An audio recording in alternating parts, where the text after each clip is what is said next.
জানিয়ে দিলেন একটা মানুষ যখন মারা যায়, ওই মানুষটা যখন মৃত্যুটা এতটা ভয়ানক হয়, হযরতে আজরাইল আলাইহিস সালাম যখন রূহটা জানটা হযরতে আজরাইল আলাইহিস সালাম যখন কবজ করতে আসে, হযরতে আজরাইল আলাইহিস সালাম যদি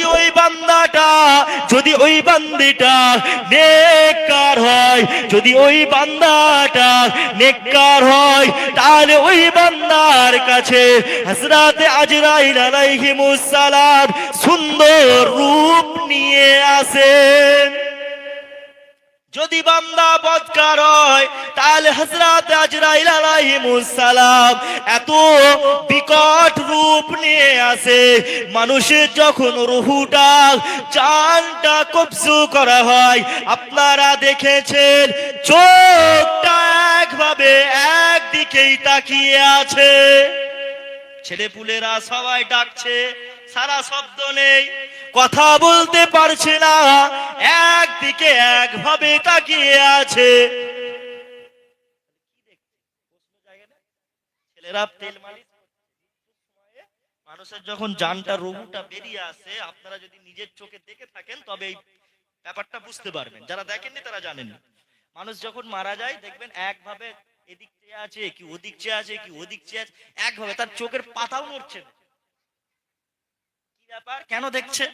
আল্লাহর হাবিব সাল্লাল্লাহু আলাইহি ওয়াসাল্লাম বলছে, যখন রূহটা এই জানটা যখন বার করা হয়, রূহটা একটা মেশিন, এই মেশিনটা যখন বার করা হবে তখন ওই রূহটাকে ওই বান্দাটা দেখতে পায়, ওই রূহটাকে ওই বান্দা দেখতে পায়, এমনকি আজরাইল আলাইহিস সালামকেও দেখতে পায়।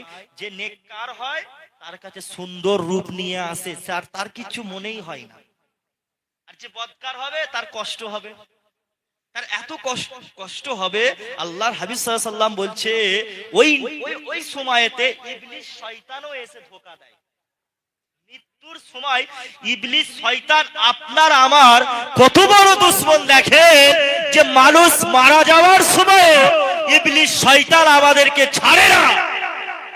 ইবলিস শয়তান আমাদের কাছে এসে আপনার কুমন্ত্রণা দিতে থাকে, ইসলাম ধর্ম ছেড়ে দাও, এটা সত্য ধর্ম নয়, অমুক ধর্মটা পালন করো, কলমা ছেড়ে দাও, এটা বিশ্বাস করো, ওটা বিশ্বাস করো, এমন ভাবে কুমন্ত্রণা দেয় যাতে মানুষটার ঈমানটা যেন হারা হয়ে যায়, সে বিশ্বাস করে নেয় সত্যিকারের ইসলাম সত্য নয়।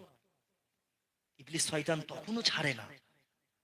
আজ এজন্য আল্লাহ বলেছে যে ইবলিস শয়তান হচ্ছে প্রত্যেকটা মানুষের প্রকাশ্য দুশমন।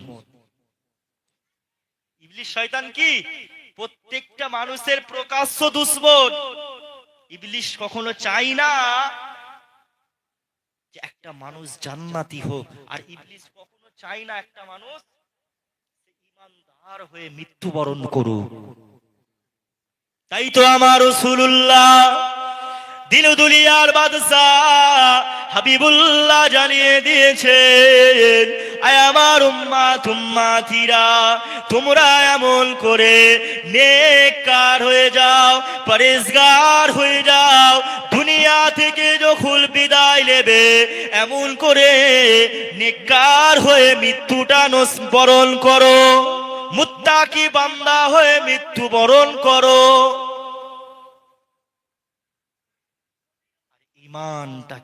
ইমানের দিকটাকে লক্ষ্য রাখো, ইমান আমাদেরকে মজবুত করতে হবে, যেন আমরা ইমান হারা হয়ে না মৃত্যুবরণ আমাদের হয়ে যায়। আল্লাহর কাছে চাইবেন, দোয়া করবেন, আল্লাহ আমাকে ইমানি হালাতে মৃত্যু দেন। এমন ভাবে যখন রূহটা কবজ করে নিয়ে, যখন জানটা রূহটা কবজ করে নেওয়া হয়, আল্লাহ নবী নূর নবী দয়াল নবী বললেন, ওই মানুষটাকে কবরের দিকে যখন নিয়ে যাওয়া হয়, মৃত ব্যক্তিকে যখন কবরেতে শুইয়ে দেওয়া হয়, ওই মৃত ব্যক্তি ডাকতে লাগে।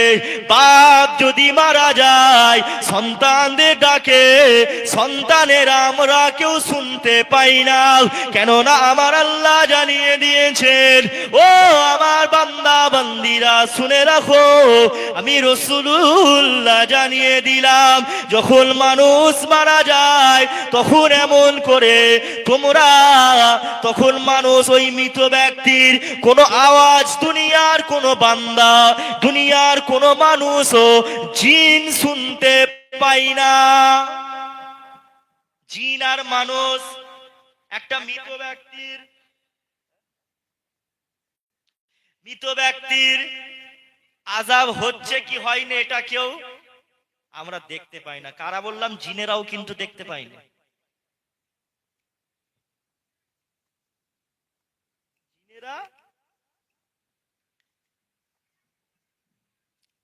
জিনেরাও দেখতে পাই না, শুধু দেখতে পাই পশু পক্ষীরা। ওই জন্য দেখবেন দেখবেন মাঝে মধ্যে কবরস্থানের পাশে গিয়ে চেঁচায়,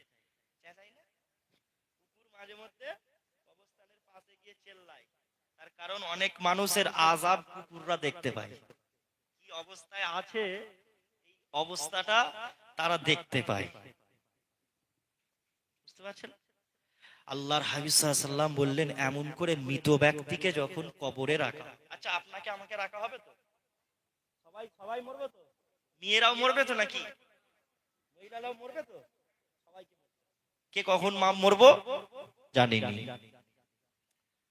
আল্লাহ নবী দয়া নবী বললেন,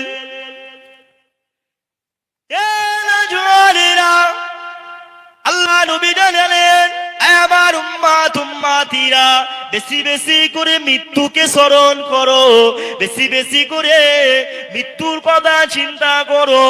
কেননা মৃত্যুর কথা বান্দা যখন চিন্তা করে, ওই মানুষটার তত অন্তরে আল্লাহর ভয় আছে।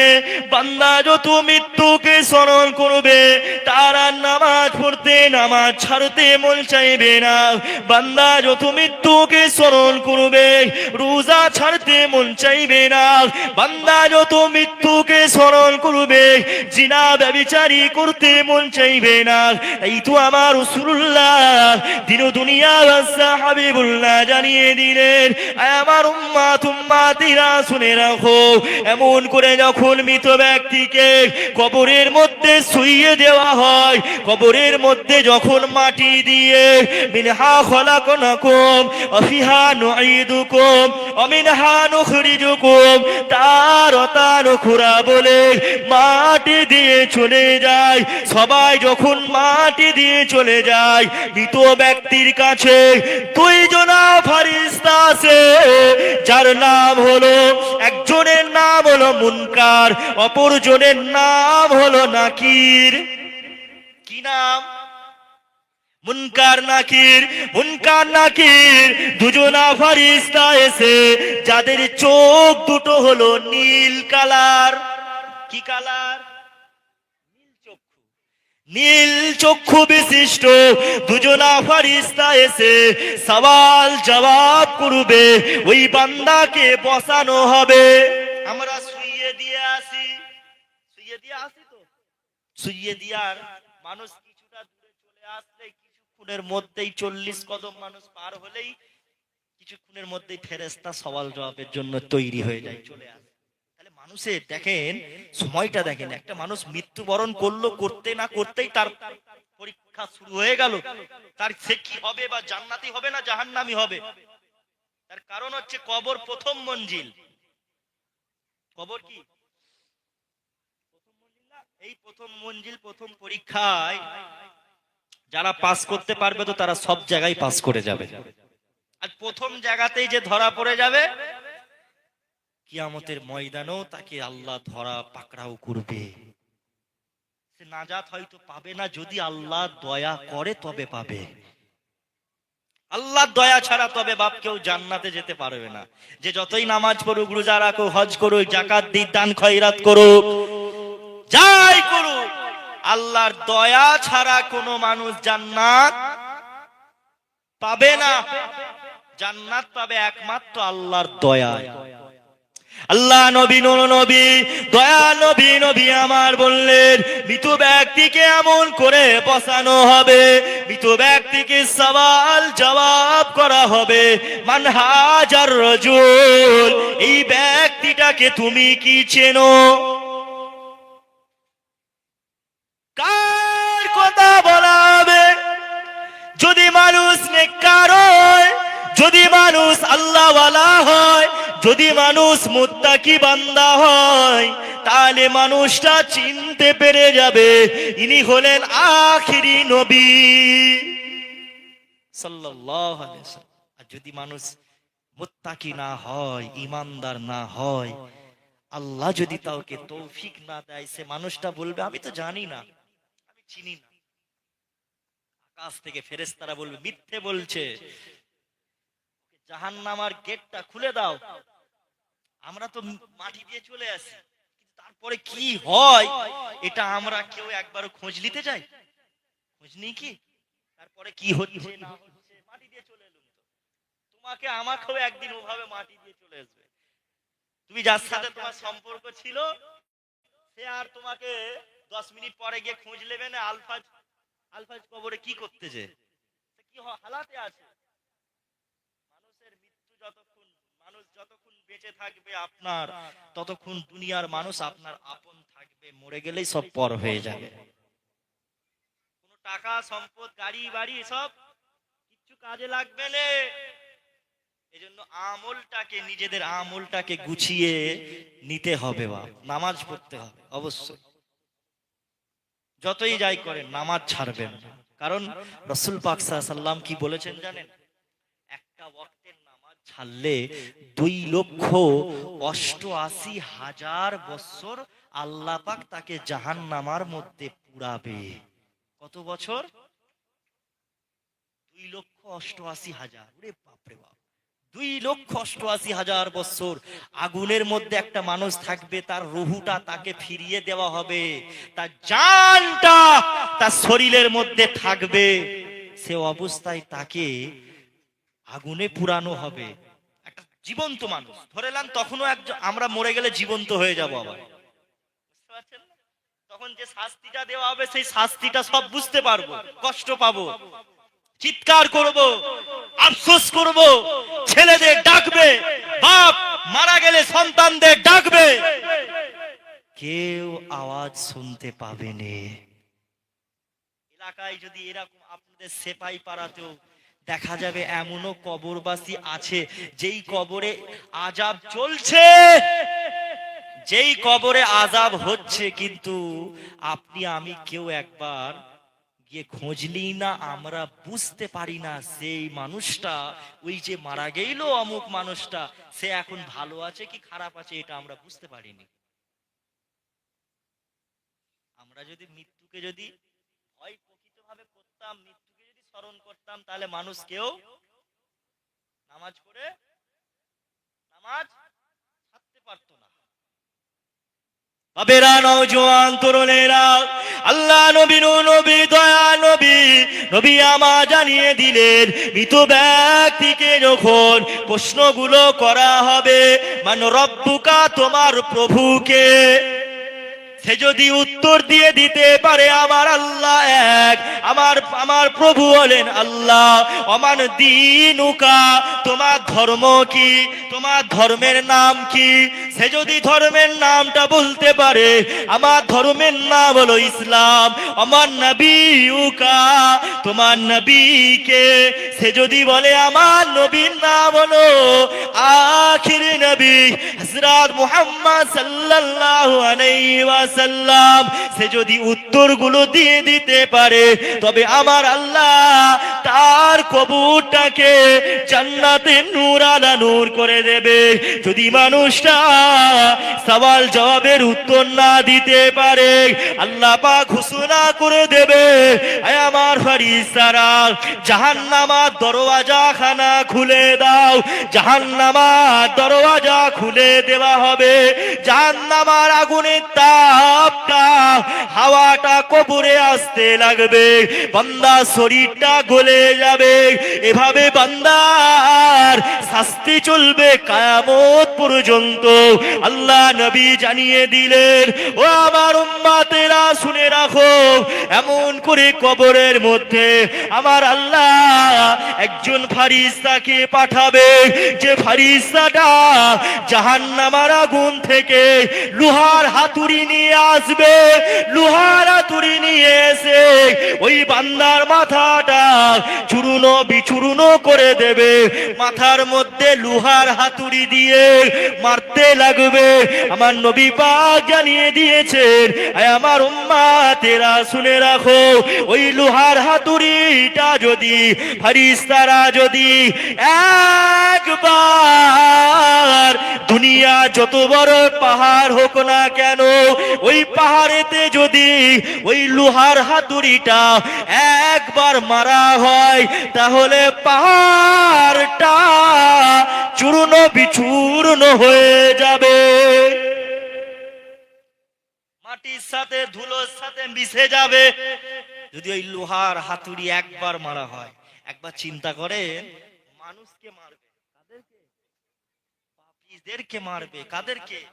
আল্লাহ যদি আমাদের, আমরা কবরে যদি আল্লাহ আমাদের বাঁচাইতো তবে বাঁচবো, না হলে এখানে এমনও মানুষ হয়ে রয়ে যাবে যে যার কবরে আযাব হবে। এই সমস্ত আযাবগুলো হয়, তারা চিৎকার করে, তারা ডাকে, তারা আফসোস করে, কিন্তু আমরা শুনতে পাই না। আমরা মাটি দিয়েছি, মাটি দিতে দেখেছি, কিন্তু নিজে এখনো মরিনি, তাই এখনো বুঝতে পারিনি।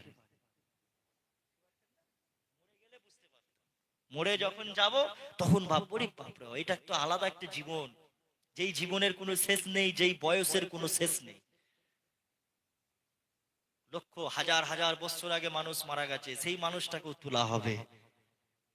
কবরের মধ্যে অনেক অনেক কবরে যখন দেখবেন, এক একটা কবরে অনেক সময় দেখা যায় অনেক বছর আগে এক জায়গায় কবর দিয়েছিল, এই জায়গাটায় একটা মানুষকে কবর দেওয়া হয়েছিল।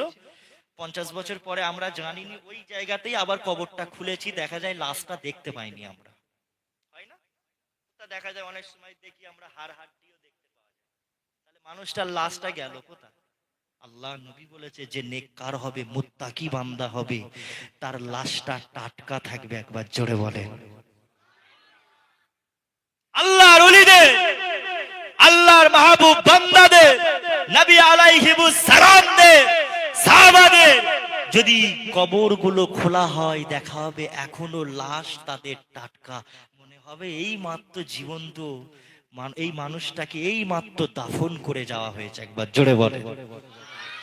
আপনারা ভিডিওর মাধ্যমে অনেক সময় দেখতে পাবেন, ভিডিওতে দেখবেন অমুক একটা আল্লাহর ওলি 200 বছর আগে মারা গেছে, 100 বছর আগে, 60 বছর আগে মারা গেছে, তার কবরটা ভেঙে গেছে, দেখা গেছে মানুষ ভিডিও করেছে, তার লাশের কাফনটা এখনো সেই যেমন মাটি দিয়েছিল তেমনই রয়েছে। জোরে বলে।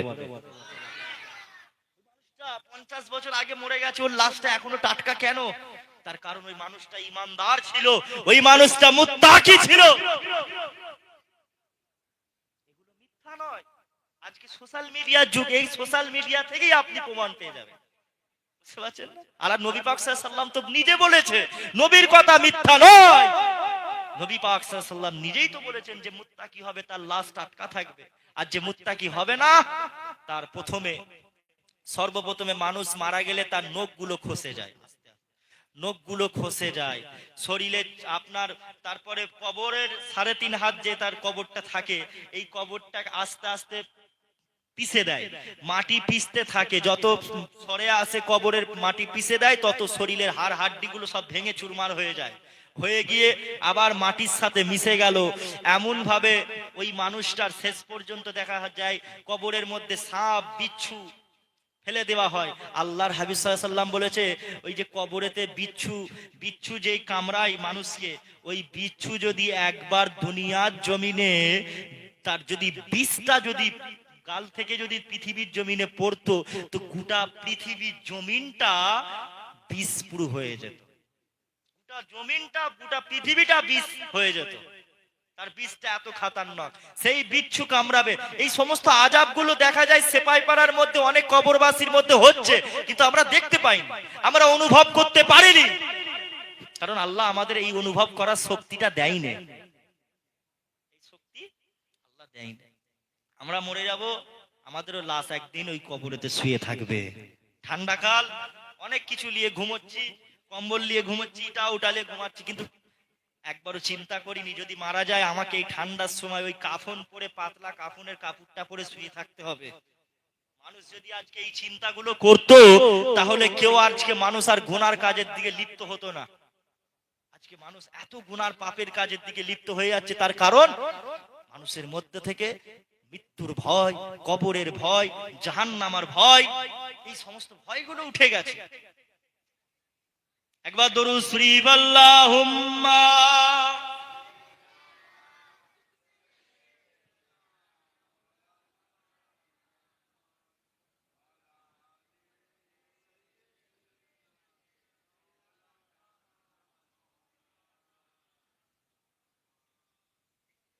মনের ঘরে আছো তুমি, ওগো মোর কামলিওয়ালা। মনের ঘরে আছো তুমি, ওগো মোর কামলিওয়ালা। দেখব কবে শয়নে স্বপনে তোমাকে ইয়া রাসূলুল্লাহ। দেখিব কবে শয়নে স্বপনে তোমাকে ইয়া রাসূলুল্লাহ। বড় অসহায় কাঁদে নিরালায় তোমারি দেখারি আশায়। বড় অসহায় কাঁদে নিরালায় তোমারি দেখারি আশায়। চোখের পলক ভিজে যায়, যাব কবে সোনার মদিনায়। চোখের পলক ভিজে যায়, যাব কবে সোনার মদিনায়। দেখিব কবে শয়নে স্বপনে তোমাকে ইয়া রাসূলুল্লাহ।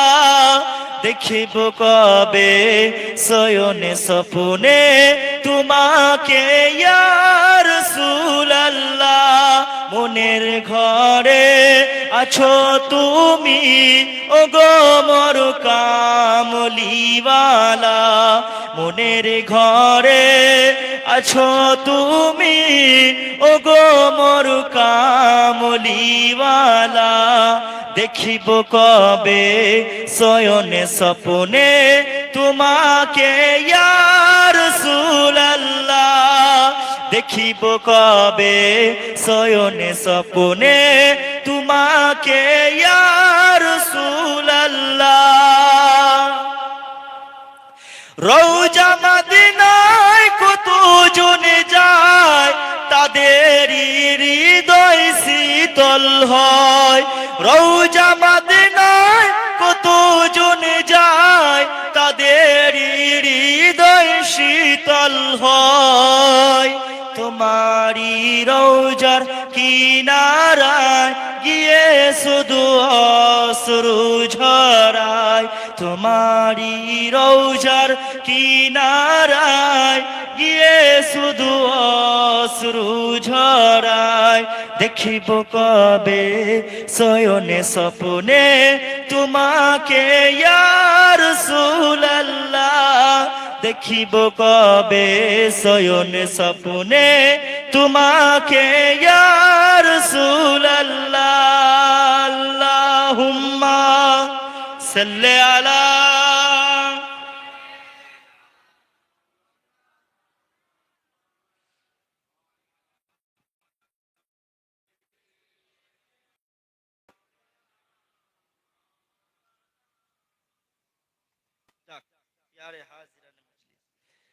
বাবা, আপনাদের কষ্ট হয় না তো কারো? কার কার কষ্ট হচ্ছে? আচ্ছা, আমার ওয়াজ কি কারো খারাপ লাগছে? হ্যাঁ? শুনতে মন চাইছে?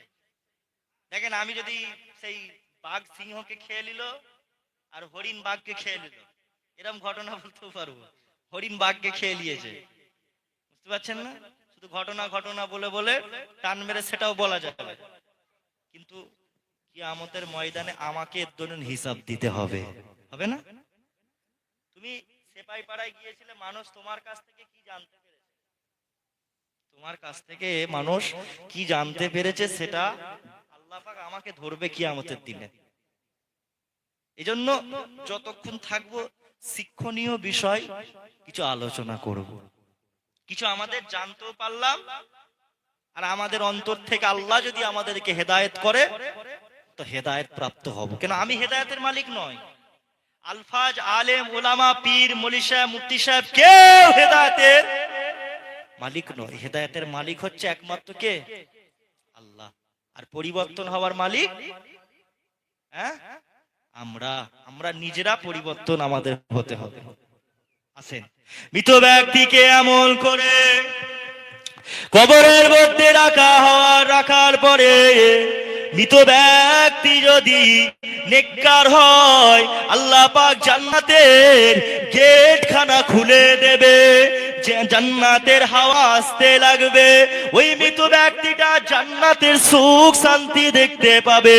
আমার নবী পাক জানিয়ে দিলেন, আমার উম্মাতিরা শুনে রাখো, জান্নাতটা দেখতে দেখতে ওই মানুষটা ঘুমিয়ে যাবে। ওই মানুষটাকে কাল কিয়ামতের ময়দানে তুলাবে, যেদিনে পৃথিবীটা ধ্বংস হয়ে যাবে, আসমান ফেটে পড়বে, জমিনটা ফেটে যাবে, সূর্যকে আল্লাহ পাক জমিনের মধ্যে ফেলে দেবে, চাঁদটাকে আল্লাহ জমিনের মধ্যে ফেলে দেবে। ওই কিয়ামতের ময়দানেতে যখন অগণিত মানুষেরা সবাই মিলে আরাফার ময়দানে উপস্থিত হবে হিসাব নিকাশের জন্য। কোন ময়দান?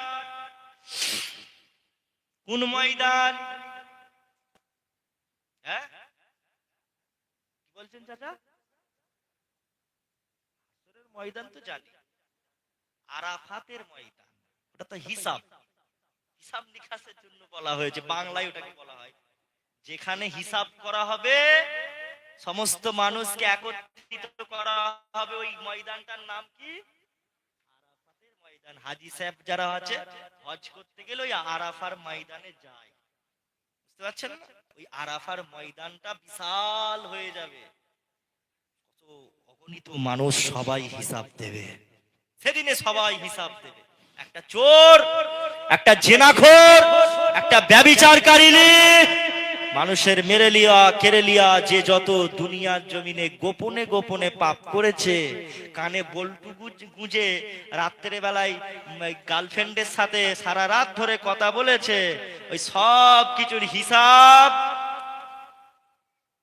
ওপেন করে দেওয়া হবে, সবাই সামনে দেখানো হবে। দেখো তুমি অমুক রাত্রের বেলায় অমুক সেকেন্ডে ওই কাজটা করছিলে, অগণিত মানুষ সবাই দেখবে, সিপাহী পাড়ার লোকেরা সবাই দেখবে হাঁ করে, বাপ রে বাপ, বুঝতে পারছেন না? আচ্ছা তখন লজ্জা লাগবে না? এখন যদি আমি চুরি করি ধরা পড়ে যায়, আমার লজ্জা লাগবে তো? মান সম্মান একটা চলে গেল। কিন্তু যখন কিয়ামতের ময়দানে যখন অগণিত মানুষের সামনে তোমার ওই ক্যামেরা বন্দি দেখানো হবে, তখন লজ্জা লাগবে না? তাহলে আমাদেরকে তওবা করতে হবে। কি করতে হবে? তওবা করতে হবে, মাপ চাইতে হবে। দুনিয়ার জমিনে তুমি গোপনে গোপনে যে পাপগুলো করেছো, গুনাহ করেছো, ভেবেছো বাপ দেখতে পাইনে, মা দেখতে পাইনে, ভাইরা দেখতে পাইনে, দাদা কেউ দেখতে পাইনে, হ্যাঁ এই গুনার কাজটা করছি, এই পাপ কাজটা করছি, কেউ দেখতে পাইনে, কিন্তু আল্লাহ তো দেখছে সব। ফেরেশতা দুজনকে কি কিসের জন্য রেখেছে? তোমার কাছে প্রত্যেকটা মানুষের কাছে দুটো করে ফেরেশতা সব সময় অলরেডি থাকে।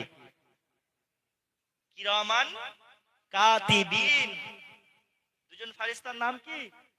কিরামান কাতিবিন, দুজন ফেরেশতা লিখছে, বান্দা ভালো কাজ করলে নেকি লিখছে, বান্দা গুনার কাজ করলে গুনাহ লিখছে, সব রেকর্ড করে রাখছে। তাহলে প্রত্যেকটা মানুষের এটা ভাবা উচিত যে আমি আল্লাহর বান্দা, আরে আমার সাথে দুটো ফেরেশতা আছে, আমার সাথে কি, আমার সাথে দুটো ফেরেশতা আছে, আমি এই কাজটা কিভাবে করব?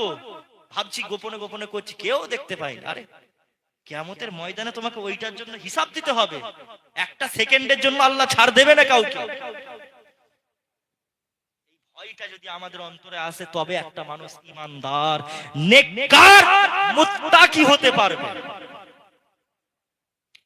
বুঝতে পারছেন বাবেরা, নওজোয়ান তরুণেরা, আল্লাহ নবী নবী দয়া নবী, তাই তো আমার রাসূলুল্লাহ জানিয়ে দিলেন, ওরে আমার উম্মাত উম্মাতিরা রে, শুনে রাখো, আমি রাসূলুল্লাহ জানিয়ে দিলাম।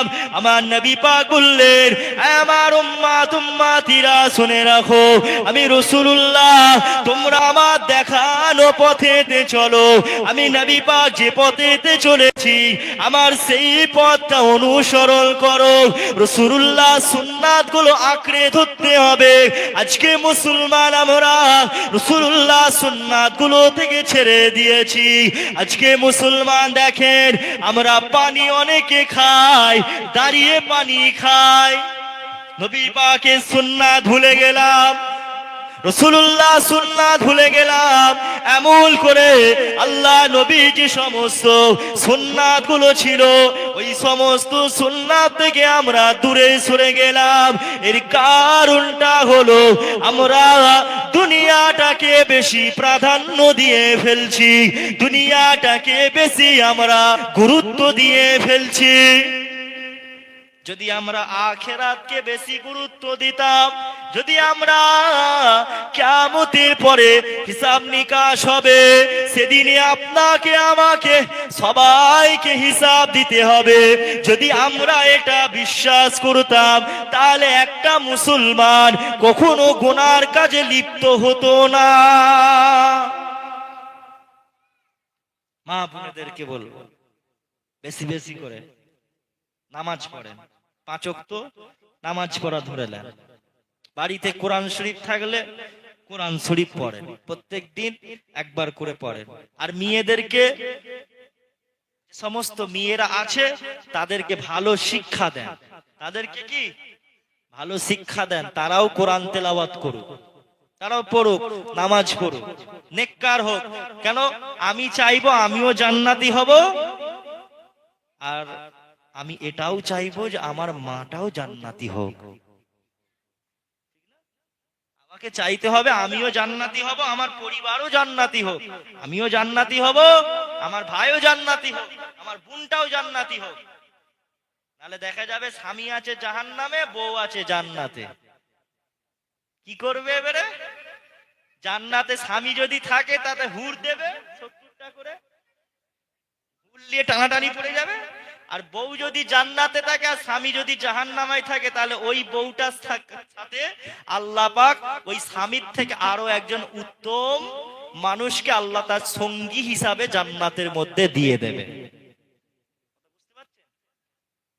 আর প্রত্যেকটা মেয়েকে আল্লাহর নবী বলেছে, হুরেদের থেকেও সুন্দর হয়ে যাবে। 70টা হুর, হুরেরা আল্লাহর নবী বলেছে এমন সুন্দর যে পৃথিবীতে যদি তাদের আঙ্গুলটা বাড়ায়, গোটা পৃথিবীটা আলোয় আলোকিত হয়ে যাবে। একবার জোরে বলেন সুবহানাল্লাহ। তাদের শরীরে তাদের নূর এত বেরোবে, যারা এত সুন্দর দেখতে। তাদের থেকেও বলেছে জান্নাতি মহিলা যারা পৃথিবীর জমিনে আছে, বান্দি, আল্লাহর বান্দি যারা, তারা যদি জান্নাতি হতে পারে, তারা আরো সুন্দর হয়ে যাবে। তাহলে আমি চাইবো আমিও জান্নাতি হব, আর বউটাও জান্নাতি হোক, নাকি? তাহলে বউ জাহান্নামায় গিয়ে ঘুরবে, আর তুমি জান্নাতে হুরেদেরকে নিয়ে ঘুরবে। এই প্ল্যান করে আছো নাকি? না, নিজেও বাঁচো। আল্লাহ পাক বলেছে নিজে বাঁচো, পরিবারকে বাঁচাও। নিজে বাঁচো, পরিবারকে বাঁচাও। পরিবারকে বাঁচাতে হবে, আমাদের শিক্ষা দিতে হবে মেয়েদেরকে।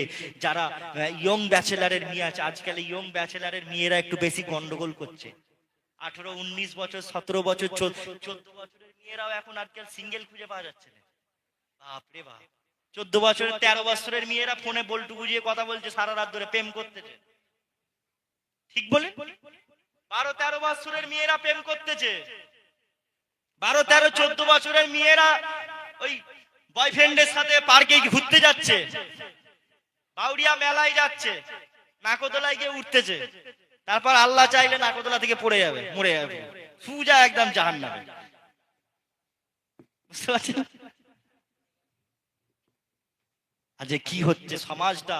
আল্লাহর নবী বলেছিল জেনা হবে প্রকাশ্যে, জেনা হবে কি প্রকাশ্যে, না রাস্তায় ওপেন জেনার কাজ হবে।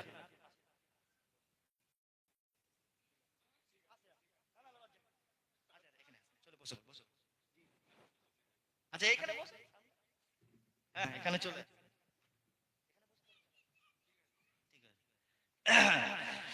মেয়েরা মেয়েদেরকে শিক্ষা দিতে হবে। আজকে জেনার কাজ আল্লাহর নবী বলেছে প্রকাশ্যে হচ্ছে, কথাটা কি মিথ্যা? আচ্ছা জেনা আমরা কি মনে করি? চোখেরও জিনা আছে, হাতেরও জিনা আছে, পায়েরও জিনা আছে, কানেরও জেনা আছে। বুঝতে পারছেন? প্রত্যেকটা জেনা আল্লাহর নবী বলেছে জেনাকারী যারা হবে তাদের কিয়ামতের ময়দানে, জেনাকারী যারা হবে তাদেরকে দেখে মানুষ পালাতে লাগবে, পালাতে লাগবে, তাদের শরীরে এত দুর্গন্ধ বার হবে। জেনার কাজ থেকে আমাদেরকে দূরে থাকতে হবে, মেয়েদেরকে শিক্ষা দিতে হবে। যারা ফোন, যেসব মেয়েদের হাতে ফোন আছে তাদের ফোনগুলো, মোবাইলগুলো চেক করে দেখতে হবে তোমার বোনটা, তোমার মেয়েটা কি করছে। ভাইদেরকে এই সমস্ত দায়িত্বগুলো নিতে হবে, তোমার মেয়েটা, তোমার বোনটা কি করছে। ইনস্টাগ্রাম খুলেছে আর টিকটক রিলস করছে, এই সব বিষয়গুলো নিয়ে বলি বলে অনেকের জলে, বুঝছে না? এইসব বিষয় নিয়ে বলি বলে অনেকের জলে। কত মেয়েদেরকে বড় বড় বাউরিয়া টিকটকারদের সাইজ করে দিয়েছি, জানোনি তোমরা? যারা ইনস্টাগ্রাম চালায় তারা আমার সম্বন্ধে জানে, কত বড় বড় এরম বাউরিয়ার মেয়ে টিকটকারদেরকে সাইজ করে দিয়েছি আমি, সব ছেড়ে দিয়েছে। হ্যাঁ, মেসেজ বক্স, অডিও রেকর্ড সব আছে, ক্ষমা চাইছে শুধু, আর জীবনে করব। এমনও অনেক আছে, আবার এমনও মানে বিয়াদব মেয়ে আছে যে আবার কেস পর্যন্ত করেছে। হ্যাঁ, এখন খুঁজতে হবে, যাই হোক গ্যালারিতে গিয়ে মেয়েটার নাম সম্ভবত খুঁজতে হবে, এই বাউরিয়ারি কেস পর্যন্ত করেছে আমার নামে, আর আমার যে যে ভাইটা ইউটিউবার ছেড়েছিল তার নামে, দুজনের নামে কেস করেছে থানায়। বুঝতে পারছেন? আমরা এইসব বিষয়ে বক্তব্য দিই বলে টিকটক করা যাবে না, ইনস্টাগ্রামে রিলস করা যাবে না, মুসলমান মেয়ে হ্যাঁ বরখা পরে হিজাব করে ড্যান্স করতেছে, এই সব বক্তব্য দেওয়ার কারণে সমাজ এত, আমাদের আমাদের কর্তব্য, আমাদের কর্তব্য আমাদের মুসলমানের মেয়েগুলো বাঁচুক, তারাও জান্নাতি হোক, এটা আমাদের তো কর্তব্য। আমরা বলবো না তো কারা বলবে, তাই না? আল্লাহ নবী, নূর নবী, দয়া নবী জানিয়ে দিলেন, আয় আমার উম্মাত, উম্মাতিরা শুনে রাখো, আমি রাসূলুল্লাহ জানিয়ে দিলাম, পর্দা করা হলো ইসলামের ফরজ। প্রত্যেকটা মেয়েকে পর্দা করতে হবে, হিজাব করতে হবে, পর্দার সাথে চলতে হবে, পর্দা করা ফরজ। কেননা রাসূলুল্লাহ যখন মেরাজে গিয়েছিলেন, এটা তো সবে মেরাজের মাস, রজবের মাস, আল্লাহ নবী মেরাজে যাওয়ার পরে সব থেকে বেশি মহিলারা জাহান্নামী। আল্লাহ নবী ফারিস্তাদের জিজ্ঞাসা করলেন, সব থেকে বেশি মেয়েরা কেন জাহান্নামী হয়েছে, সব থেকে বেশি মেয়েরা কেন জাহান্নামী হবে? তার কারণটা হলো মেয়েরা পর্দা করে না, পর্দার সাথে চলে না, হিজাব করে না। যদিও বা কিছু পর্দা করেছে, তো শরীরের সব অঙ্গ প্রত্যঙ্গ সব বোঝা যাচ্ছে। এইরকম পর্দা করা যাবে না, পর্দা করো, করার মতন করো। আর কিছু বিহায়া নির্লজ্জ মেয়ে আছে বরখা পরে ড্যান্স করতে, বরখা পরে রিলস ভিডিও করতেছে। বুঝতে পারলে পুরো ইসলামটাকে এরা কলুষিত করে দিল, বোরখা পরে ড্যান্স হচ্ছে। আর ছেলেরা দেখবেন মাথায় টুপি দিয়ে গাল দিতে ভয় পায়, ছেলেরা মাথায় টুপি দিয়ে গাল দিতে ভয় পায়, মাথায় টুপি আছে গাল দিব না। আর মেয়েরা কিছু বিহায়া মেয়ে আছে, আপনার ওই বরখা পরেও তাদের ভয় লাগে, বরখা পরেও খুব গাপ করে ড্যান্স করে, বিরাট ব্যাপার। আল্লাহ সকলকে হেদায়েত দান করুন, বলুন আল্লাহুম্মা আমিন, জোরে বলেন আল্লাহুম্মা আমিন। কিয়ামতের সময় বা আমাদের ঈমান মজবুত করে আমাদেরকে এবার নেককার হতে হবে, নেককার হতে হবে। এই কিয়ামতের সময় এখন অনেক অনেক কিছু ঘটবে, দুনিয়ার পরিস্থিতি অনেক কিছু চেঞ্জ হয়ে যাবে।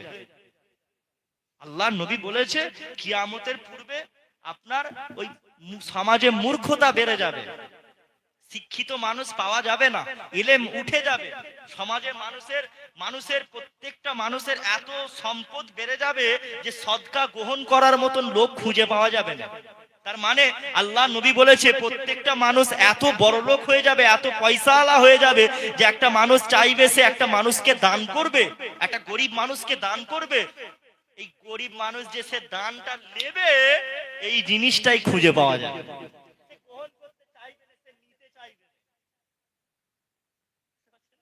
এখন গরিব আছে 500 টাকা 100 টাকা দান করলে সে নিয়ে নেবে, 20 টাকা নিয়ে নেবে, কিন্তু একটা সময় এমন আসবে যে একটা গরিব মানুষ তাকে যদি বলা হচ্ছে 100টা স্বর্ণ মুদ্রাও যদি তাকে দেওয়া হয় সে তবুও বলবে এটা কিছুই না আমার কাছে। তো মানুষের সম্পদ মানুষ বেড়ে যাবে, যখন এই সমস্ত কাজগুলো হবে তখন কিয়ামত নিকটে। আল্লাহ নবী বলেছে এমন করে গোটা দুনিয়া জমিন থেকে 30 জন মানুষ নিজেদেরকে নবী বলে দাবি করবে। কতজন?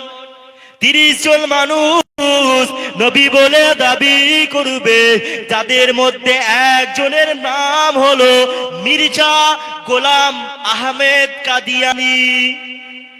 মির্জা গোলাম আহমদ কাদিয়ানি, যে নিজেকে নবী বলেছিল, যে নিজেকে নবী বলে দাবি করেছিল, আমার আল্লাহ পাক তাকে বাথরুমেতে তার মৃত্যুটা দিয়ে আমার আল্লাহ তাকে জাহান্নামে করে দিয়েছে।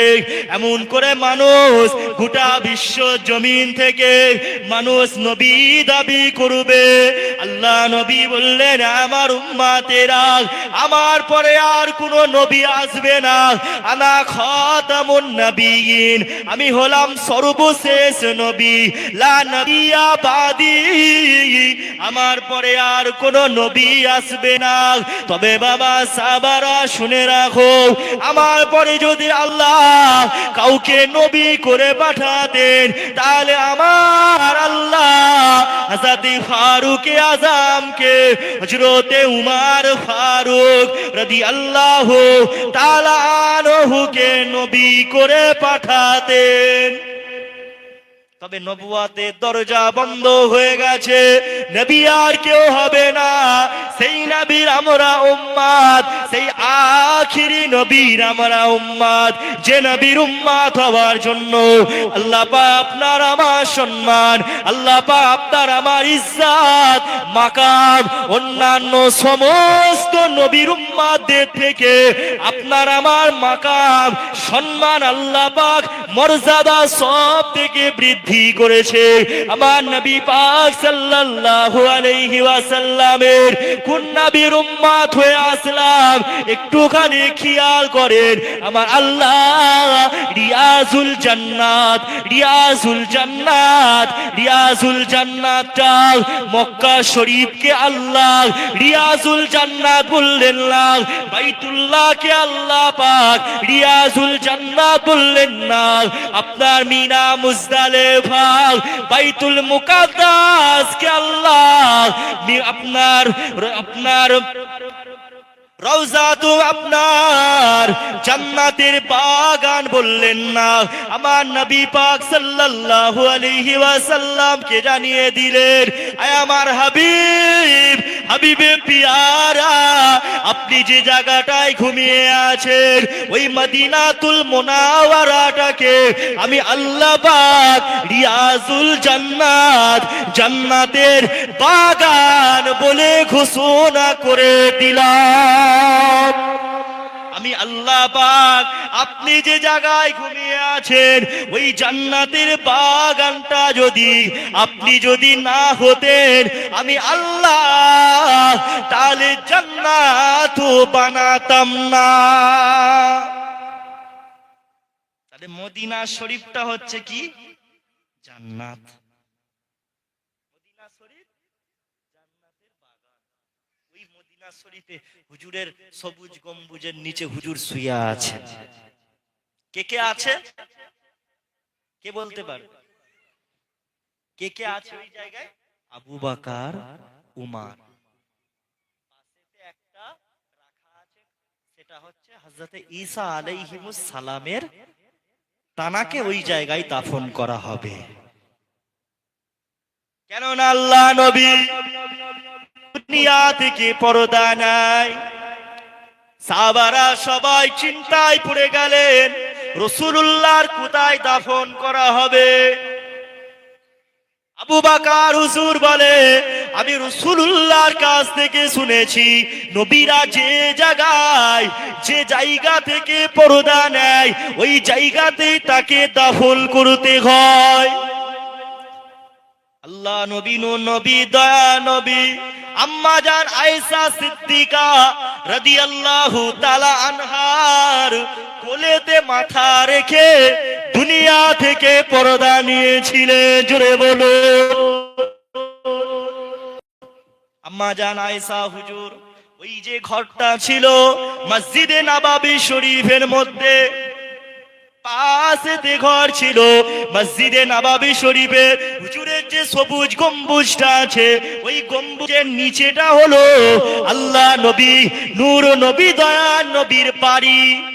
যেই ঘর ওই ঘরেতে আম্মা জান আয়েশা হুজুরকে নিয়ে আল্লাহ নবী থাকতেন।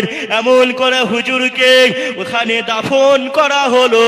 এমন করে 2 বছর পরে সিদ্দিকে আকবর আবু বকর হুজুর দুনিয়া থেকে পর্দা নিল। আবু বকর হুজুর দুনিয়া থেকে পর্দা নেওয়ার আগে আম্মা জান আয়েশা হুজুর মনে মনে চিন্তা করেছিলেন, আমি আয়েশা যদি মারা যায়, আমি আয়েশাকে তোমরা আমার নবী পাকের পাশেতে দাফন করবে। যখনই আব্বা জান আবু বকর হুজুর বললেন, ও আয়েশা, আমি আবু বকর দুনিয়া থেকে পর্দা নেওয়ার পরে আমার নবী পাকের পাশেতে আমাকে দাফন করবেন। আল্লাহ নবী সাহাবা আবু বকর হুজুরকে দাফন করা হলো। হযরতে ওমর রাদিয়াল্লাহু তাআলা আনহু তিনিও দুনিয়া থেকে বিদায় নেওয়ার আগে হযরত ওমর ওসিয়াত করে গেল, ও নবী পাকের সাহাবারা, আমাকে তোমরা আবু বকরের পাশেতে দাফন করবে। নবী পাক সাল্লাল্লাহু আবু বকর এইখানটায় ধরে রাখেন। নবী আবু বকর হযরতে ওমরকে যখন দাফন করা হয়, আম্মা জান আয়েশা হুজুর মনে মনে চিন্তা করলেন। আম্মা জান আয়েশা হুজুর বলতে লাগলেন, পর্দা পর্দা মেয়েরা শোনো, আবু বকর হুজুরকে যখন দাফন করা হয়েছে তখনও পর্যন্ত আম্মা জান আয়েশা হুজুর চিন্তা করছে যে আমি যদি মারা যাই তাহলে তোমরা আমাকে আবু বকর আমার আব্বা জানের পাশে দাফন করবে, আমার বাপের পাশে আমাকে তোমরা মাটি দেবে। আম্মা জান আয়েশা হুজুর চিন্তা করছে ওখানে আমার দাফন হবে। কিন্তু যখন দেখা যায় ফারুকে আযাবের লাশটা ওই জায়গায় দাফন করা হয়, আম্মা জান আয়েশা হুজুর মনে মনে চিন্তা করতে লাগলেন, না না না না, আর ওখানে আমাকে দাফন করা যাবে না, আমার কবরটা উমরের পাশেতে করা যাবে না, কেননা উমর ফারুক হলেন আমার মাহারাম নয়, উমারের পাশে আমার কবর দেওয়ার মতন এটা পর্দার বেয়াদবি হবে, পর্দার খেলাফ হবে। উমার আমার কেউ না, আমার বাপের সাথে আমার বাপ আমাকে দেখতে পাবে, আমার বাপের সামনে আমি থাকতে পারবো, কিন্তু একটা বাইরের লোক তার সাথে আমি থাকতে পারবো না। পর্দা দেখেন। আর আজকে পর্দা, আমাদের ঘরের পর্দা কেমন? ভাবিও এক জায়গায়, দেওরও এক জায়গায়, শালিও এক জায়গায়, বুনাইও এক জায়গায়। শালা বুনাই শালির সাথে বিশাল মজা করছে, ভাবি দেওরের সাথে বিশাল মজা করছে। চলে না সমাজে? আল্লাহর নবী বলেছে দেওর হলো ভাবির কাছে মৃত্যুর সম। কি বললাম? দেওর হচ্ছে ভাবির কাছে মৃত্যুর মতন তুলনা করেছে আল্লাহর নবী, যে তোমরা মৃত্যু যেমন ভয়ঙ্কর ওই রকম তোমরা মনে করো দেওরও তোমার জন্য ভয়ঙ্কর। আজকে দেওররা দেখেন ভাবিদের সাথে একসাথে, কোনো পর্দা নেই। আর আম্মাজান আয়েশা হুজুরের পর্দা। ওমর ফারুক হুজুর কিন্তু কুরাইশ বংশের মানুষ ছিলেন। ওমর ফারুক হুজুর তিনি ওই বংশের মানুষ ছিলেন। ফারুক আল্লাহ রাসূলের সাহাবা, একদম নিকটস্থ সাহাবা, কাছের সাহাবা থাকার পরও আম্মাজান আয়েশা চিন্তা করছে আমার আর ওখানে কবর দেয়া চলবে না, আমি আমার বাপের পাশে থাকতে পারতাম, আমার বাপের সাথে আমার বাপ আমাকে দেখতে পারবে, এই অধিকার আছে, আমার স্বামী আমাকে দেখতে পারবে, কিন্তু আমার স্বামী বাপ সন্তান ছাড়া বাইরের আদার্স পার্টি আমাকে আর আমার সাথে আর তার কোনো চলবে না। এই ছিল পর্দা, এই ছিল তাদের হিজাব। পর্দা করতে হবে। আল্লাহর নবী সাল্লাল্লাহু আলাইহি ওয়াসাল্লাম বলেছে মেয়েদেরকে বলবো, প্রত্যেকটা মহিলাকে বলবো পর্দার সাথে থাকবেন এবং মাথায় কাপড় দেবেন, মাথায় কাপড় দেবেন, মাথার চুল খুলে ঘুরবেন না। কারণ নবী পাক সাল্লাল্লাহু আলাইহি সাল্লাম বলেছে যেই মহিলাটা মাথার চুলটা খুলে ঘোরে ওই মহিলাটা মৃত্যুর পরে তার প্রত্যেকটা মাথার চুল একটা একটা চুল একটা একটা বিষাক্ত সাপ হয়ে যায়, আর ওই সাপ গুলো কবরেতে ওই মেয়েটার মাথায় কামড়ায়। একটা মেয়ের মাথায় কত চুল থাকে? অনেক অনেক চুল থাকে। এখন ধরে নেন বউ মরে গেছে কি মা মরে গেছে, মা জীবনে মাথায় কাপড় দেয় না, সবসময় মাথার চুল খুলে ঘুরতো। আপনি আমি কি চাইবো আমার মায়ের মাথার প্রত্যেকটা চুল একটা একটা সাপ হয়ে যাক? চাইবেন? কেউ চাইবো? তাহলে মেয়েদেরকে কি শিক্ষা দিতে হবে, বলতে হবে মাথায় কাপড় দাও, গায়ে মাথায় কাপড় দাও। আজকাল গায়ে মাথা থেকে পেট থেকে পিঠ থেকে সব কাপড় খালি সরেই যাচ্ছে। ছেলেরা হাঁটুর উপরে কাপড় তুলতে লজ্জা করে, দেখবেন খালি গায়ে ঘুরতে ছেলেরা লজ্জা করে, ছেলেরা খালি গায়ে ঘুরতে লজ্জা করে। আর মেয়েরা আজকে দেখেন শর্ট শর্ট প্যান্ট পরতেছে, কোথা এখান থেকে খুলে দিচ্ছে, কোথা এখান থেকে খুলে দিচ্ছে, পিঠ খুলে দিচ্ছে, বেহায়া নির্লজ্জ হয়ে গেছে। ছেলেরা দেখেন ভয় লজ্জা। মেয়েদেরকে শিক্ষা দিতে হবে, মেয়েদেরকে শিক্ষা দিতে হবে, পরিবর্তন হবে। ছেলেদের একটু মজা লাগছে, মেয়েদেরকে হুজুর ঝাড়ছে খুবই নাকি, মেয়েদেরকে উল্টো পাল্টা করে বলছে। সব হাদিসের কথা বলছি, বাস্তব সত্য কথা বলছি, সত্য কথা। একটা পাড়ার ছেলে একটা রাস্তায় খালি গায়ে যেতে ঘুরতে ভয় পাবে, পেট খুলে পিঠ খুলে তার লজ্জা লাগবে।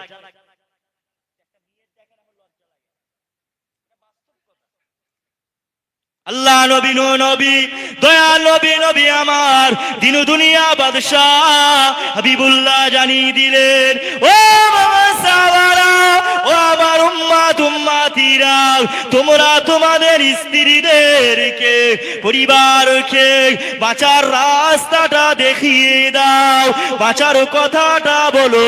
এই তো আমার নবী পাক সাল্লাল্লাহু আলাইহি ওয়াসাল্লামদের সাহাবা হুজুরদের স্ত্রীদের গলার আওয়াজটা বাড়ির বাইরে যেত না, গলার আওয়াজটা বাড়ির বাইরে পর্যন্ত যেত না। এতটা তারা পর্দাশীল ছিলেন, এতটা তারা হিজাবি ছিলেন। কিন্তু আজকালে মেয়েদের গলার আওয়াজ, সিপাহী পাড়া যদি কোনো মেয়ে সাথে মেয়ে ঝগড়া লেগে যায়, তাহলে দেখা যাবে এখানে চিল্লাবে, গালাগালি করবে, আর আপনার বাউরিয়া কেবিনের কাছে শুনতে পাওয়া যাবে। এখানে চিল্লাবে আর সীমাতায় আমি যে গাড়ি রেখেছি যেখানে, ওখানে শুনতে পাওয়া যাবে। হায় হায়, কার সাথে কার ঝগড়া লেগে গেল রে, এখানে ঝগড়া লেগেছে, খবর হয়ে যায় সেই মাথায়। বুঝতে পারছেন না? আল্লাহ পাক আমাদের সকলকে, প্রত্যেককে আল্লাহ পাক হেদায়েত দান করেন। সকলে বলি আল্লাহুম্মা আমিন। জোরে বলেন আল্লাহুম্মা। আমাদের সকলের ভয় আছে তো অন্তরে, ইনশাআল্লাহ পরিবর্তন হবে তো? হ্যাঁ, কারা কারা নামাজ পড়বেন একটু হাত তোলেন। মাশাআল্লাহ। পাঁচ ওয়াক্ত, আমি শোনেন না, পাঁচ ওয়াক্ত নামাজ না হলো অন্তত এক ওয়াক্ত, দু ওয়াক্ত, তিন ওয়াক্ত হলো ওয়াদা করেন আমার সাথে। কারা কারা পড়বেন? ইনশাআল্লাহ আল্লাহ পাক সকলকে কবুল করে নেন। জোরে বলেন আল্লাহুম্মা আমিন। আল্লাহ পাক আমাদের সকলকে হেদায়েত দান করেন, বলেন আল্লাহুম্মা।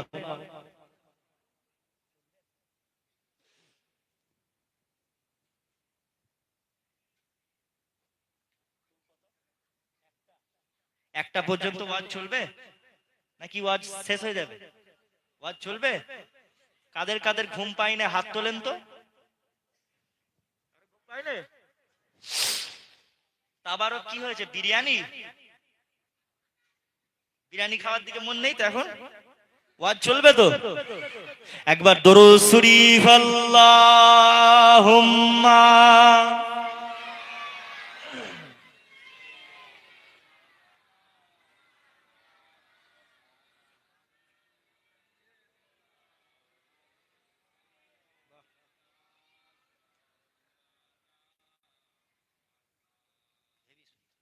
গজল গাইবো, 1% চার্জ।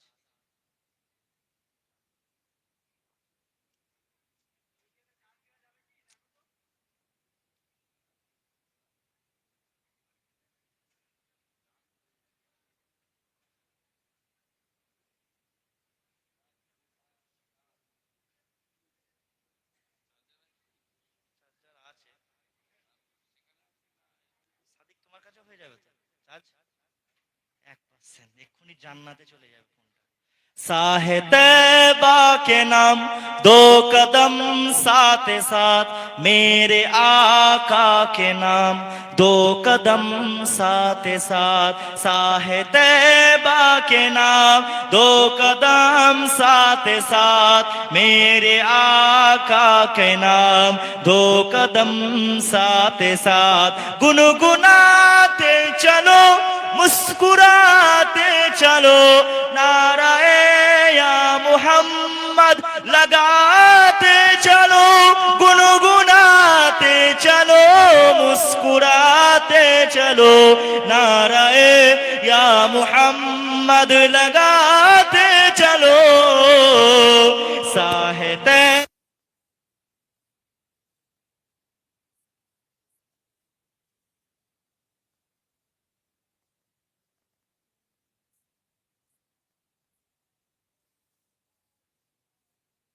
कदम साथ साथ मेरे आका के नाम, दो कदम साथ साथ। अल्लाहुम्मा सल्ले अला।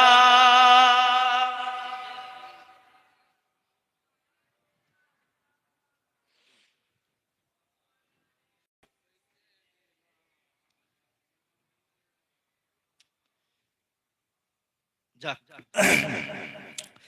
আমাদেরকে পরিবর্তন হতে হবে, পরিবর্তন আমাদেরকে নিজে থাকতে হতে হবে। মদ খাওয়া, ইমাম সাহেব, মুলি সাহেব আপনার হাত থেকে মদের বোতল নিয়ে ধরে নিয়ে ছাড়াতে পারবে না। মদ যদি ছাড়তে মন হয়, নিজে থাকতে আগে ইচ্ছা করতে হবে, আমি মদ খাবো না। যে কোনো যে কোনো গুনার কাজ, যে কোনো গুনার কাজ মনে হয় যে আমি যদি মনে করি এটা ছাড়বো, আমাকে কেউ বাধা দিতে পারবে না। তাহলে প্রত্যেকটা মানুষের লাইফের পরিবর্তন হতে গেলে আগে নিজেকে ইচ্ছা পোষণ করতে হবে যে আমি পরিবর্তন হব। কথা বুঝতে পারছেন? আল্লাহ নবী নবী দয়া নবী মায়া নবী নবী আমার দিন দুনিয়া বাদশাহ হুজুর আমার কত কষ্ট করে এই ইসলামটাকে জিন্দা করলো। সাহাবারা কতটা রক্ত ছড়িয়ে সাহাবারা ইসলামটাকে জিন্দা করলো। তাই তো আমার নবী পাকের সাহাবারা আল্লাহ নবীকে এতটা প্রেম করতো, রাসূলুল্লাহকে এতটা ভালোবাসতো যে সাহাবারা কেউ নামাজ ছেড়ে থাকতে পারতো না, সাহাবারা কেউ রোজা ছেড়ে থাকতে পারতো না, সাহাবারা কেউ আপনার এমন করে আল্লাহর হুকুমগুলো কেউ ছেড়ে থাকতে পারতো না।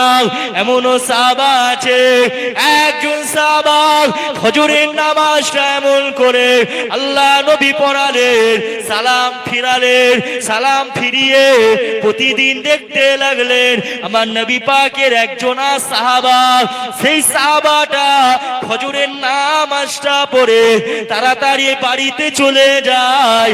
সাহাবারা সমস্ত সাহাবারা এমন করে তাসবিহ তাহলিল পাঠ করে, কিন্তু ওই সাহাবা ফজরের নামাজ পড়ে তাড়াতাড়ি বাড়িতে চলে যায়।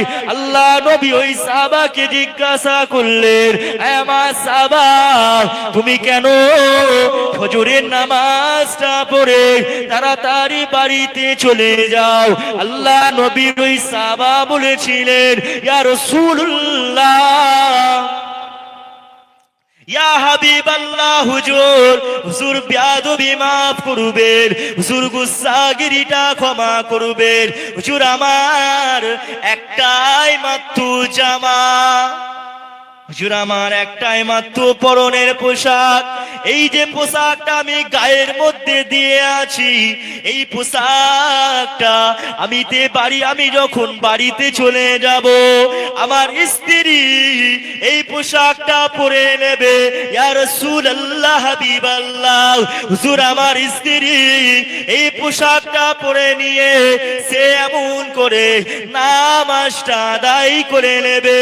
ইয়া রাসূলুল্লাহ, হাবিবাল্লাহ, হুজুর আমার একটাই মাত্র পরনের জামা, হুজুর আমার স্ত্রী যখন আমার এই পোশাকটা পরে নেবে আমি তখন উলঙ্গ অবস্থায় থাকবো।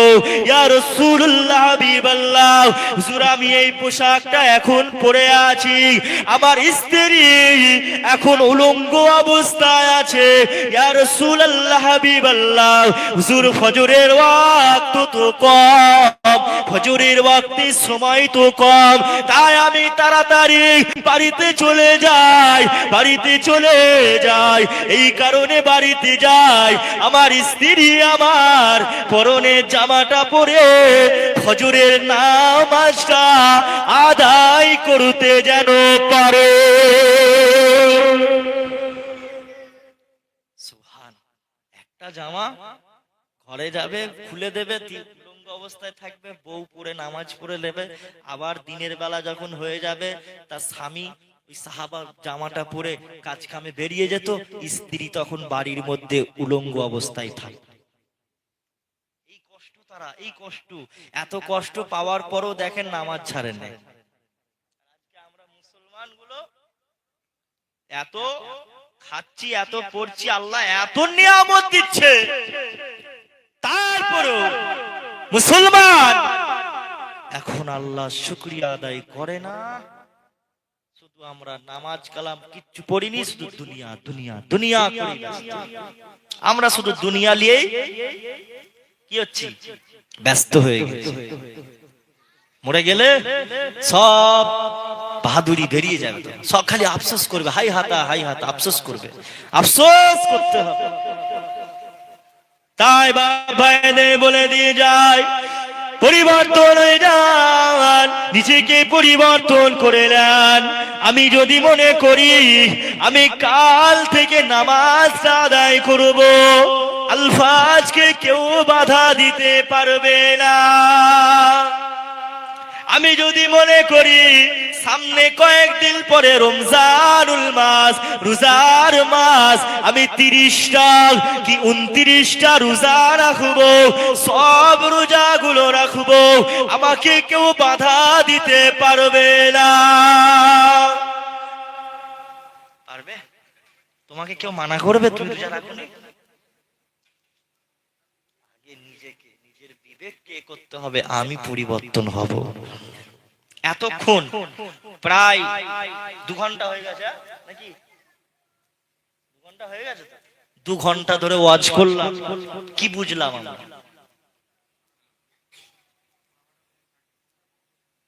হ্যাঁ, বন্ধ করে দাও, বন্ধ কর।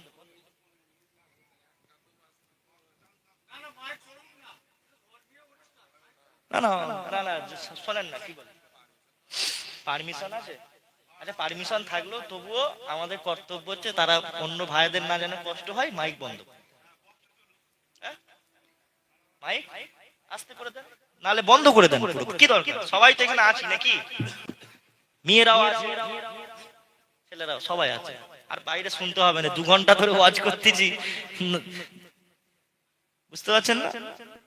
পরিবর্তন আমাদেরকে নিজেদেরকে হতে হবে, নিজেদেরকে চেষ্টা করতে হবে। আর আমি আর গুনার কাজ করব না, আমায় গুনার কাজ আর করব না। যা করেছি করেছি, আল্লাহ তুমি আমাকে এবার মাফ করে দাও। আল্লাহর কাছে এবার চাইতে হবে, আল্লাহ তুমি আমাকে ক্ষমা করে দাও। আল্লাহর কাছে চাইতে হবে, আল্লাহ মাফ করে দাও। আল্লাহ গফুরুর রহিম, আল্লাহ রহমান, আল্লাহ দয়া সব থেকে বেশি, মায়া সব থেকে বেশি। বান্দার গুনাহ যদি সমুদ্রের পানির ফেনার মতন হয়ে যায়, সমুদ্রের পানির মতন যদি বান্দার গুনাহ হয়ে যায়, তবুও আমার আল্লাহ বান্দার সমস্ত গুনাহ খাতা আল্লাহ মাফ করে দেয়। একবার জোরে বলেন সুবহানাল্লাহ। একটা শুনলে আপনি অবাক হয়ে যাবেন, ফেরেশতা এলো নাকি না জিন এলো? একটা জিনিস শুনলে অবাক হয়ে যাবে। ফেরাউন আল্লাহর দয়া কতটা দেখে, আল্লাহর মায়া কতটা দেখে। ফেরাউন যখন ডুবে যাচ্ছিল, ফেরাউন যখন ডুবে যাচ্ছিল, ওই অবস্থায় আমার ফেরাউন তখন ডাক দিয়েছিল, সব বারে বারে ডাকছিল মুসা আলাইহিমুস সালামকে। ফেরাউন বারে বারে ডাকছিল, হে মুসা, হে মুসা, আমাকে তুমি বাঁচাও, আমাকে তুমি বাঁচাও। এরকম করে ফেরাউন বারে বারে ডাকছে, বারে বারে মুসা আলাইহিমুস সালামকে ডাকছে, মুসা আমাকে তুমি তুলে ফেলো, আমাকে বাঁচাও। আল্লাহ পাক বলছে, হে আমার নবী মুসা, ফেরাউন যদি আমি আল্লাহ আমাকে ওই অবস্থায় একবার ডাকতো, আল্লাহ আপনি আমাকে বাঁচান, আমি আল্লাহ তার জীবনের গুনাহ মাফ করে দিয়ে আমি আল্লাহ তাকে বাঁচিয়ে দিতাম। জোরে বলেন সুবহানাল্লাহ। অথচ যেই ফেরাউন নিজেকে খোদা দাবি করেছিল, যেই ফেরাউন নিজেকে আল্লাহ বলে দাবি করেছিল, সেই ফেরাউনও যদি ওই মৃত্যুর সময় যদি একবার আল্লাহকে ডাকতো, আমার আল্লাহ তাকে ডুবিয়ে আর মারতো না। সে শুধু মুসাকে ডেকেছিল, তাই আল্লাহ তাকে ডুবিয়ে মেরেছে। আল্লাহর দয়া কত, আল্লাহর মায়া যদি ফেরাউনের উপর থাকে, আল্লাহর মায়া যদি একটা বেদিনের উপরে থাকে, রবের দুশমন আমার আল্লাহর দুশমনের উপর যদি থাকে, তাহলে যারা আমরা মুসলমান, আমরা ইমানদার, আমরা কলেমা পড়া মুসলমান, আমাদের উপরে আল্লাহর দয়া তাহলে কতটা থাকবে। আরে আল্লাহর দয়ায় বেঁচে আছি, নাহলে আমরা মুসলমান যা গুনার কাজে লিপ্ত হয়ে গেছে। গোটা বিশ্বের জমিনে আজকে মুসলমানের ঈমান যা দুর্বল হয়ে গেছে। এক মুসলমান, এক দেশের মুসলমান মার খাচ্ছে, অপর দেশের মুসলমান আমেরিকার সাথে গিয়ে হাত মিলাচ্ছে। ফিলিস্তিনের মুসলমান মার খেয়েছে, সৌদি আরবের মুসলমানেরা আমেরিকার সাথে অন্যান্য দেশের তাদের সাথে হাত মিলিয়েছে, 10টা টাকা খাবার তাদেরকে দেয়নি। বুঝতে পারছেন না? তারাও অনেক কিছু করতে পারত। গোটা বিশ্বের জমিনে মুসলমানদের উপরে এত অত্যাচার হচ্ছে, মুসলমানদেরকে শুধু টার্গেট করা হচ্ছে, গোটা বিশ্বের জমিনে একটাই টার্গেট, ইসলামকে কিভাবে শেষ করা যায়। আমেরিকার প্রেসিডেন্ট, যার নাম হলো ডোনাল্ড ট্রাম্প, ডোনাল্ড ট্রাম্প আর ইসরায়েলের নেতানিয়াহু দুজন মিলে এক সেটিং এ হয়ে ইরানের সাথে কয়েকদিন ধরে দেখছেন ইরানের সাথে যুদ্ধ করার জন্য উঠে পড়ে লেগেছে। ইরানে নাকি মেয়েদেরকে স্বাধীনতা দেওয়া হয় না, আরে ইসলাম শিক্ষা দিয়েছে। ওরা স্বাধীনতা কি মনে করে যে একটা মেয়ে রাস্তায় সিগারেট খেতে খেতে ঘুরবে, একটা মেয়ে মদের বোতল হাতে নিয়ে ঘুরবে, একটা মেয়ে রাস্তায় আমেরিকার মতন জেনার কাজ করবে, ওটাকে ওরা স্বাধীনতা মনে করে। এই কাজগুলো ইরান বন্ধ রেখেছে বলে আমেরিকা শুধু তুলছে, উস্কানি দিচ্ছে। আমেরিকা ইসরায়েল উস্কানি দিচ্ছে যুদ্ধ করতে চাইতে, কিন্তু ওরা আল্লাহকে ভালোবাসে, আল্লাহ তাদের সাথে আছে। আর ওটার নাম হচ্ছে কি জানেন? আয়াতুল্লাহ আমিনী। কি নাম? সিংহ, রাসূলুল্লাহর বংশধর, আহলে বায়ত। তার মধ্যে ঈমান এতটাই আছে, গোটা বিশ্বের যত নেতা আছে সবাই মিলে যদি এক জায়গায় দাঁড়িয়ে আয়াতুল্লাহ খামেনির বিরুদ্ধে যদিও দাঁড়িয়ে যায়, তবুও ওই আল্লাহর সিংহটাকে হারাতে পারবে না। জোরে বলেন। তার মধ্যে ঈমান এত কঠোর। আমাদেরকেও ঈমান মজবুত করতে হবে। ঈমান আমাদের মজবুত করে দুনিয়া থেকে বিদায় নিতে হবে। আল্লাহ পাক আমাদের সকলকে সেই তৌফিক দান করেন। বলুন আল্লাহুম্মা আমিন। আসেন ইয়া নবী।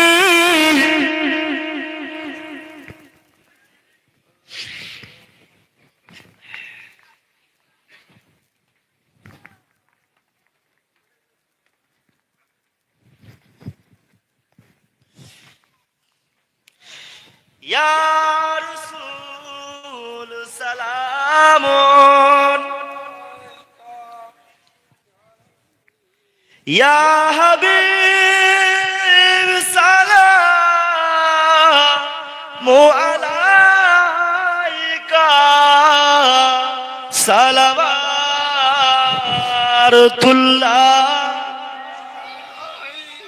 আচ্ছা, কিয়াম পড়া কি জানেন? কিয়াম পড়া কি? মুস্তাহসান কাজ। কিয়াম পড়া মুস্তাহসান, করলে ভালো, না করলে দোষ নেই। ফরজ নয়, ওয়াজিব নয়, সুন্নত নয়। কাউকে জোর জবরদস্তি কিয়াম যে তুমি পড়ো সেটাও করা যাবে না, সেটা করা যাবে না। কারণ কিয়াম পড়া মুস্তাহসান, ভালো। আরে কিয়াম, আর এই কিয়ামটাকে কিন্তু যারা হারাম ফতোয়া দেবে তাদের বিরুদ্ধে কিন্তু আমাদের সোচ্চার হতে হবে। হারাম বলা যাবে না। আচ্ছা, কিয়াম কি খারাপ জিনিস? এই দাঁড়িয়ে কি আমরা কি গান গাইবো? দেবের গান গাইবো না জিতের গান গাইছি নাকি? গান গাইবো? শাহরুখ খানের গান গাইবো না। এখানে প্রশংসা করব, কবিতা পড়ব। কিয়ামে যে ছন্দগুলো পড়া হয় এগুলো হচ্ছে কি এক পক্ষে একদিক থেকে দেখলে দেখবেন কবিতার মতন। আমাদের আকীদা এটা নয় যে আমরা এই কিয়াম পড়ছি, আমার নবী পাক সাল্লাল্লাহু আলাইহি সাল্লাম এখানে উপস্থিত হয়ে যাবে এক্ষুনি। এই আকীদায় আমরা কিয়াম পড়িনি, এই আকীদা নিয়ে কিয়াম পড়ি না। ফুরফুরা সিলসিলার মতামত হলো যে কিয়াম করা ভালো, সওয়াব